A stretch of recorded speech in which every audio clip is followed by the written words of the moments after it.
విశాఖ కెనడాలో గాజువాక యువకుడు అనుమానాస్పద మృతి. ఉన్నత చదువుల కోసం కెనడాకి వెళ్లిన విశాఖ యువకుడు హాస్టల్లో నిద్రిస్తూ అనుమానాస్పద స్థితిలో మృతి చెందిన ఫణికుమార్. శోకసంద్రంలో ఫణికుమార్ తల్లిదండ్రులు. కెనడాలో గాజువాక యువకుడు అనుమానాస్పద మృతి. ఉన్నత చదువుల కోసం కెనడాకి వెళ్లిన విశాఖ యువకుడు హాస్టల్లో నిద్రిస్తూ అనుమానాస్పద స్థితిలో మృతి చెందిన ఫణికుమార్. నిద్రలో గుండెపోటుతో యువకుడు మృతి చెందాడని తల్లిదండ్రులకి ఫోన్ చేసి చెప్పిన ఫణికుమార్ మిత్రులు. శోకసముద్రంలో ఫణికుమార్ తల్లిదండ్రులు. నమస్కారం అండి అందరికీ. నా పేరు పిల్లి నాగప్రసాద్ అండి. గాజువాక. మా పెద్ద అబ్బాయి పిల్లి ఫణికుమారు ఆగస్టు 21న కెనడా వెళ్ళాడు సార్. కల్గరీ అనే ఊరు చదువుకోవడానికి, ఎంఎస్ చేయడానికని 1 year ఎంఎస్ కోర్సు. తీరా మాకేమో 14వ తారీఖు ఉదయం శనివారం ఫోన్ వచ్చింది సార్ చనిపోయాడని. ఎలా చనిపోయాడు ఏంటని వాళ్ళ రూమ్మేట్ చెప్తే, వాళ్ళ రూమ్మేట్ని అడిగితే ఏమో తెలీదు, నేను ఎమర్జెన్సీ దగ్గరికి ఫోన్ చేశాను, అందరూ వచ్చారు, వచ్చి బాడీని తీసుకెళ్ళిపోయారు, నో మోర్ అని డిక్లేర్ చేశారు అని చెప్పారు సార్. దయచేసి మేమేమో ఇక్కడ పల్లా శ్రీనివాసరావు ఎమ్మెల్యే గారిని, కలెక్టర్ గారిని కలిపేసి వెంటనే స్పందించారు సార్. బాగా ఎంపీ గారితో మాట్లాడారు. ఢిల్లీ నుంచి ఎంపీ గారు కూడా చాలా బాగా స్పందించారు సార్.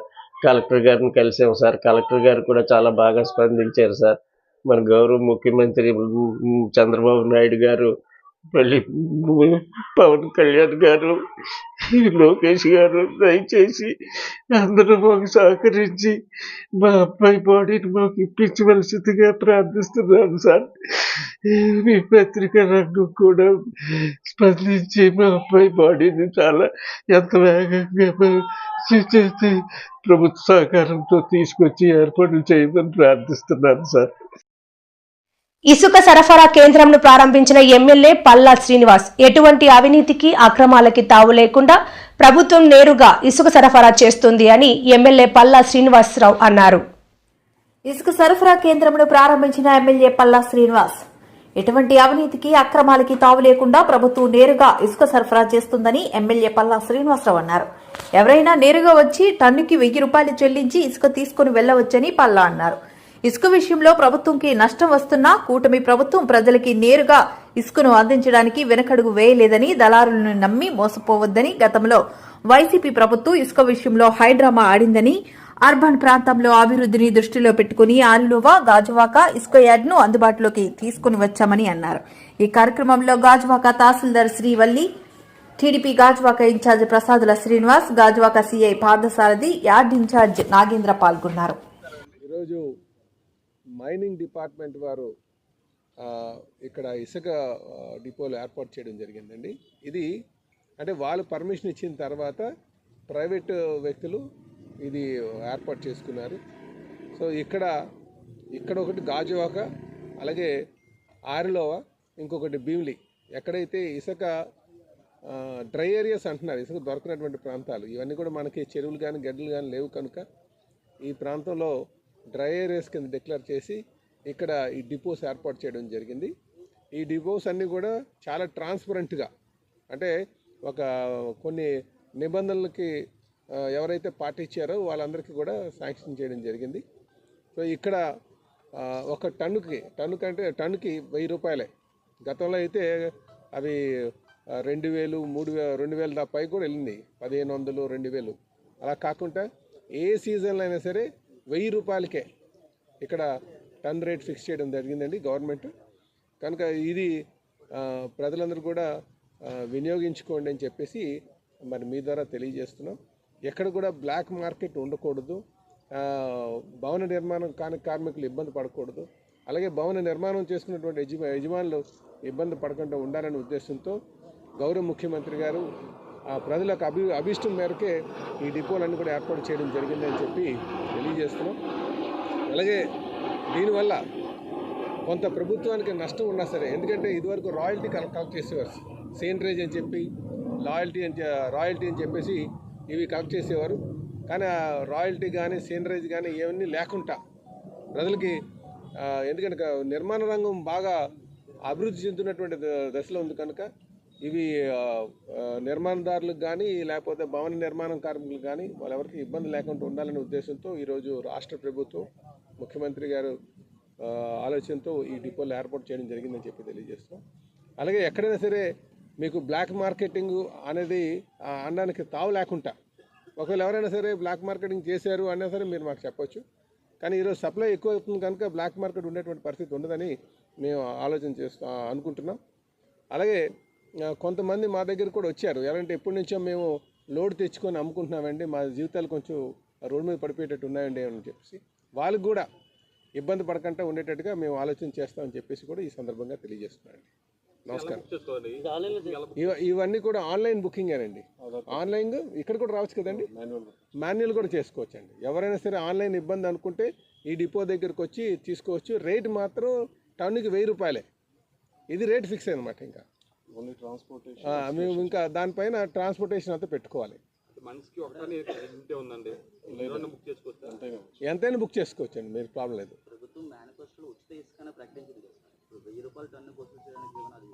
అది కాదు, ఉచిత కాదు. ప్రభుత్వం సీనరేజ్ కానీ అదన్నీ లేకుండా తీసేది. గతంలో 450 రూపాయలు సీనరేజ్ ఉండేది, అవి లేకుండా చేసేసారు. ఇక్కడ 1000 రూపాయలు అంటే ఇక్కడికి వచ్చి తీసుకుంది ఇసుక, ట్రాన్స్పోర్టేషన్ ఖర్చు. అది ఇప్పుడు వెళ్ళి రాజమండ్రిని తెచ్చుకోవాలి, ఇసుక రీచ్ల దగ్గర తెచ్చుకోవాలి. అలా లేకుండా అందుకని కొంతమంది ఏమంటున్నారు, లారీలు అక్కడ పెట్టుకొని ఆ లారీ సపోజ్ మీరు బుక్ చేసుకుంటే అక్కడ లారీ పెద్ద లైన్ ఏర్పడుతుంది. ఆ లైన్ వల్ల డిమాండ్ వస్తుంది. నేను ముందు కావాలి, నాకు ముందు కావాలనుకునే ఆలోచనతో అక్కడ మళ్ళీ బ్లాక్ మార్కెటింగ్ జరుగుతుందనే ఉద్దేశంతో అవన్నీ వాటికి తావు ఇవ్వకుండా ఉండడం కోసం ప్రభుత్వమే ఎవరైనా ప్రైవేట్ కాంట్రాక్టర్ తెచ్చుకుంటే 1000 రూపాయలకి అమ్మాలి ఇక్కడికి వచ్చి. గతంలో ఇదే మేము అంటున్నాం 1500కి అలాగ అమ్మేదండి చెప్పేసి. ఇప్పుడు అలా కాకుండా కేవలం 1000 రూపాయలకి ఇక్కడికి ఒక రేటు ట్రాన్స్పోర్టేషన్ కాస్ట్ అంతా ఫిక్స్ చేసి చేయడం జరిగిందండి. ప్రభుత్వం ఎటువంటి ఆలోచన అయితే చేయట్లేదు. దాని నుంచి ఆర్థిక వనరులు కూడా వచ్చేటువంటి పరిస్థితి ఏం లేదు. ఇది కేవలం ఇక్కడ ఉన్నటువంటి బిల్డర్స్ అందరికీ కూడా, ఎందుకంటే సిటీలో ఎక్కువ కన్స్ట్రక్షన్ యాక్టివిటీ జరుగుతుంది, అలాగే భవన నిర్మాణ కార్మికులు ఎక్కువగా ఉంటున్నారు కనుక వాళ్ళందరికీ ఒక సరసమైన ధర దొరికేటట్టుగా, ఎకనామిక్ యాక్టివిటీ పెరిగేటట్టుగా ప్రభుత్వం ఆలోచన చేసి చేయడం జరిగింది. అంటే కొంత ఇబ్బంది ఇసుక మీద ఆదాయం కోల్పోయినప్పటికీ కూడా మరి ఎకనామిక్ యాక్టివిటీ పెరుగుతుంది కనుక దాని ద్వారా ఇండైరెక్ట్గా ప్రభుత్వానికి పనులు ఎక్కువ చేస్తే ఇండైరెక్ట్గా ట్యాక్స్ రూపంలో వస్తుంది కనుక దీని మీద కొంచెం భారం అయినప్పటికీ కూడా ప్రభుత్వం దాన్ని భరించడానికి ఆలోచన చేస్తుంది. మీరు ఒకవేళ మీరు లారీ తెచ్చుకున్నారనుకోండి, మీకు తెలిసినటువంటి లారీ ఉంది, ఇక్కడికి వచ్చి టన్ను 1000 రూపాయలకి వేసుకెళ్ళడమే. లేదు వాళ్ళకంటే మళ్ళీ ఆ ట్రాన్స్పోర్టేషన్ కాస్ట్ మీరు ఇచ్చుకోవాలి. కానీ అది కూడా ఫిక్స్డే ఉంటుంది మీకు. అందుకనే మీరు ఏమైనా సరే ఒక బ్లాక్ మార్కెటింగ్ జరుగుతుందంటే మళ్ళీ మా దృష్టికి తీసుకొస్తే ఖచ్చితంగా మళ్ళీ మేము చెప్తామని చెప్పేసి, అది కూడా ట్రాన్స్పోర్టేషన్ కూడా ఆర్టీఓ వాళ్ళు కూడా ఫిక్స్ చేశారు రేటు, ఇలా కిలోమీటర్లకి ఎంత అని చెప్పేసి. సో ఎంత కూడా ట్రాన్స్పరెంట్గానే ఉంటుందని చెప్పి తెలియజేస్తున్నారు. 4 రోజుల పర్యటన నిమిత్తం గత రాత్రి భువనేశ్వరి కుప్పం చేరుకున్నారు. కుప్పం చేరుకున్న భువనేశ్వరికి స్థానిక టీడీపీ శ్రేణులు ఘనంగా స్వాగతం పలికారు. ఈ రోజు నుంచి 4 రోజుల పాటు నియోజకవర్గంలోని కుప్పం, శాంతిపురం, గుడిపల్లి, రామకుప్పం మండలాల్లో పర్యటించనున్నారు. 4 రోజుల పర్యటన నిమిత్తం గత రాత్రి భువనేశ్వరి కుప్పం చేరుకున్నారు. కుప్పం చేరుకున్న భువనేశ్వరికి స్థానిక టీడీపీ శ్రేణులు ఘనంగా స్వాగతం పలికారు.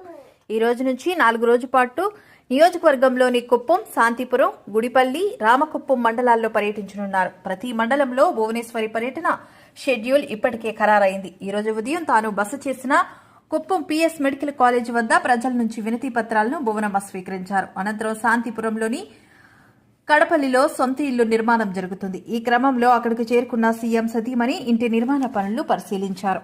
ఏంటో చెప్పగలరా? చెప్పండి. ఉన్నటువంటి striking qualities. The same, you mean to say the same qualities? Yes ma'am. Striking qualities, okay.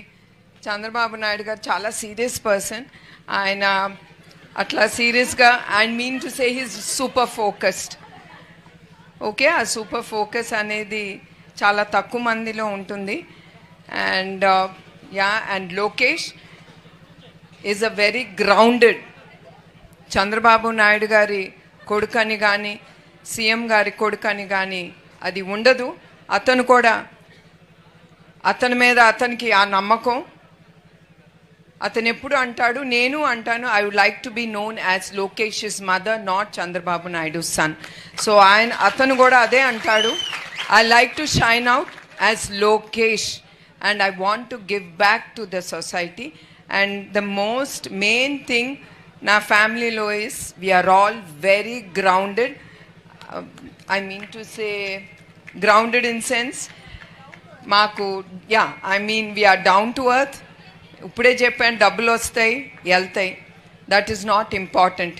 As a family మేము ఒకటే నమ్ముతాం, that dignity, respect, what we have to get from the people. చివరి వరకు మాకు అదే మిగులుతుంది, డబ్బు కాదు మిగిలేది. డబ్బు is always secondary or thirdary. And so these are the striking features. Chandrababu Naidu garu ఎప్పుడు ప్రజల కోసం ఏం మంచి చేయాలి, ఏం చేస్తే వాళ్ళకి ఉపయోగపడుతుంది అనే ఆలోచన. అట్లానే లోకేష్ కూడా he's the same. He wants to do something for the youth.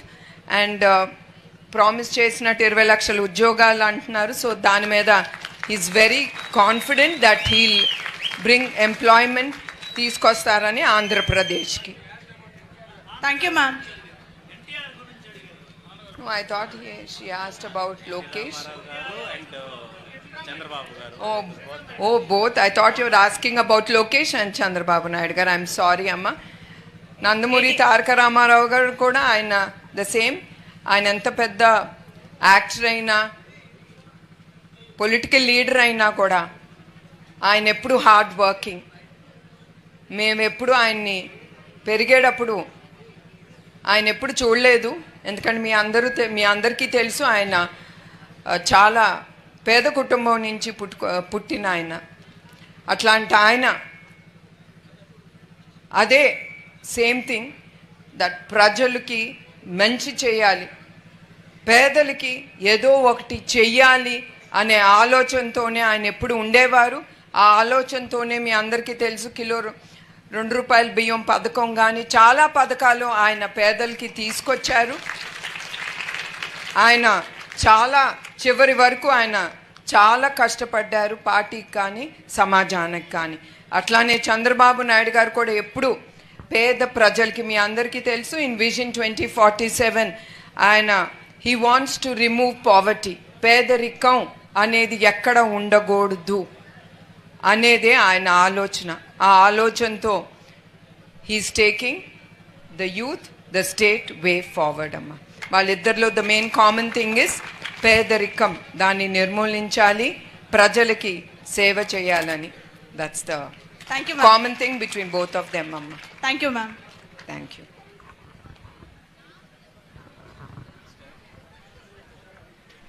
నమస్తే మేడం. నమస్తే. నా పేరు వికే రచన ప్రతిభ. నేను ఫస్ట్ ఇయర్ బీకామ్ చదువుతున్నాను. మేడం, ఒక క్వశ్చన్ మీకు. మీ నాన్నగారు ఎన్టీఆర్ గారు, మీ భర్త నారా చంద్రబాబు నాయుడు గారు, వీళ్ళిద్దరూ కాకుండా మీరు ఇన్స్పైరింగ్గా తీసుకునే పర్సన్ ఎవరు?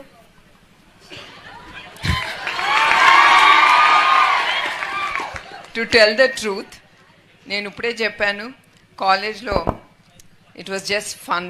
My life was just have fun, ఏదో చదువుకోవటం, పాస్ అవటం. ఓకే, పాసింగ్ మార్క్స్ వచ్చిందా, ఎనఫ్, అట్లా పెరిగిందాన్ని నేను.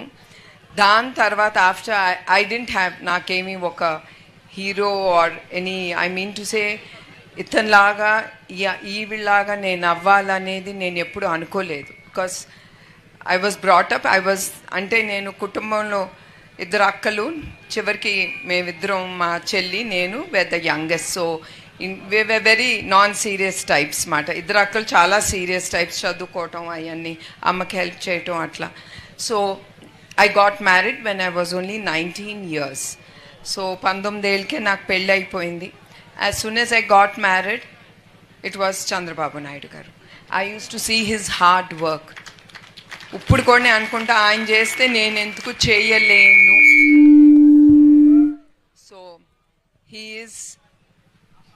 the person I admire, not as Chandrababu పూర్తిగా చంద్రముఖిగా మారిపోయారు.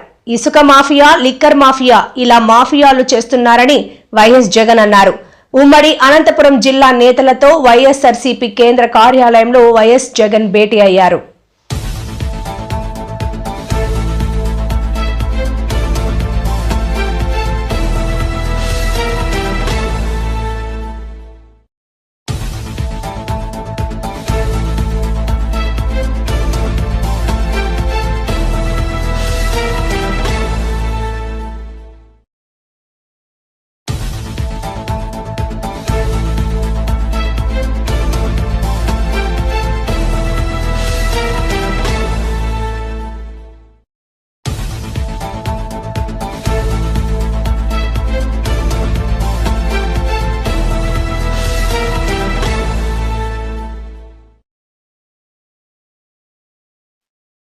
విశాఖపట్నం మధురవాడ చంద్రంపాలెంలో ద్రోణంరాజు సత్యనారాయణ గారి కళ్యాణ మండపం ఆవరణలో గల ద్రోణంరాజు విగ్రహానికి నేడు జిల్లా 7వ వార్డు వైఎస్ఆర్ కాంగ్రెస్ పార్టీ ఆధ్వర్యంలో పూలమాలలు వేసి ఘనంగా నివాళులు అర్పించడం జరిగింది. సత్యనారాయణ గారు 92వ జయంతోత్సవాలు జీవీఎంసీ 7వ వార్డు ద్రోణంరాజు సత్యనారాయణ గారి కళ్యాణ మండపంలో జరుపుకోవడం జరుగుతుంది. ద్రోణంరాజు సత్యనారాయణ గారు విశాఖపట్నం నగరాభివృద్ధి సంస్థ చైర్మన్గా, ఎమ్మెల్యేగా, ఎంపీగా, జిల్లా పరిషత్ చైర్మన్గా అనేకమైనటువంటి పదవులు చేసి ముఖ్యంగా మధురవాడ ప్రాంతానికి ఆయన వేసినటువంటి మాస్టర్ ప్లాన్ రహదారులు కానివ్వండి, ఈ ప్రాంతం ఈరోజు ఎంత అభివృద్ధి చెందుతుందంటే ఆ రోజు ఆయన శాసనసభ్యుడిగా, పార్లమెంట్ సభ్యుడిగా, ఉడా చైర్మన్గా ఉన్నప్పుడు చేసినటువంటి బాటలే ఈరోజు ఇంత అభివృద్ధి చెందుతుందని చెప్పి తెలియజేసుకుంటూ ఆయన ఆత్మకి శాంతి చేకూరాలని మధురవాడ 7వ వార్డు వైఎస్ఆర్ కాంగ్రెస్ పార్టీ తరఫు నుంచి ప్రగాఢ సానుభూతి, సంతాపం తెలియజేస్తున్నాం. జీవీఎంసీ 7వ వార్డు మధురవాడ చంద్రంపాలెం దగ్గర ఉన్న కృష్ణానగర్ లేఅవుట్లో ఉన్న ద్రోణంరాజు గారి కళ్యాణ మండపం వద్ద ఆయన విగ్రహానికి పూలమాలలు వేసి ఘనంగా నివాళులు అర్పించడం జరిగింది. వైఎస్ఆర్ కాంగ్రెస్ పార్టీ తరఫున ద్రోణంరాజు సత్యనారాయణ గారు ఈ ప్రాంతానికి అనేక విధాలుగా అభివృద్ధి సంక్షేమ కార్యక్రమాలన్నీ చేపట్టి ముందు చూపుతో మధురవాడ ప్రాంతాన్ని ఈరోజు స్వర్గీయ ద్రోణంరాజు సత్యనారాయణ గారు 92వ జయంతి సందర్భంగా ఈరోజు జీఎంసీ 7వ వార్డులో మధురవాడ నాయకులు అందరం కూడా రోజులకి జయంతి జరపడం జరుగుతుంది. మధురవాడకి బీజం వేసిన నాయకుడు ద్రోణంరాజు సత్యనారాయణ గారు. అలాంటి నాయకుడు చేసిన పనులు ఈరోజు స్కూల్స్ కానివ్వండి, మధురవాడ డెవలప్మెంట్ కూడా, మధురవాడ అంటే తెలియని పరిస్థితుల్లో కూడా మధురవాడ ఒకటి ఉంది అని గుర్తింపు తెచ్చిన నాయకుడు ద్రోణంరాజు సత్యనారాయణ గారు. అతని ఆత్మ శాంతి కోర్చాలని మనసుకుంటూ కోరుకుంటున్నాం. అందులో ముఖ్యంగా జిల్లా పరిషత్ హై స్కూల్ కానీ, ఆ రోజు ఇక్కడ మధురవాడ ప్రాంతంలో బ్యాంకులు ఎక్కడా లేకపోతే గ్రామీణ బ్యాంకును తీసుకురావడం కానీ, అలాగే ఎండాడ క్వారీకి సంబంధించి కానీ అనేకమైన కార్యక్రమాలు, అలాగే అభివృద్ధికి అయితే రోడ్లు, కాలువలు, అలాగే విద్యుత్తు అన్నీ కూడా ద్రోణంరాజు సత్యనారాయణ హయాంలో మధురవాడ ప్రాంతానికి ప్రప్రథమంగా అభివృద్ధి చేయడం జరిగింది. అలాంటి నాయకుడు మన మధ్యలో లేకపోవడం చాలా బాధాకరం. ఆయన స్మరించుకుంటూ ఆయన జయంతి కార్యక్రమాన్ని ఘనంగా జరుపుకోవడం జరిగింది.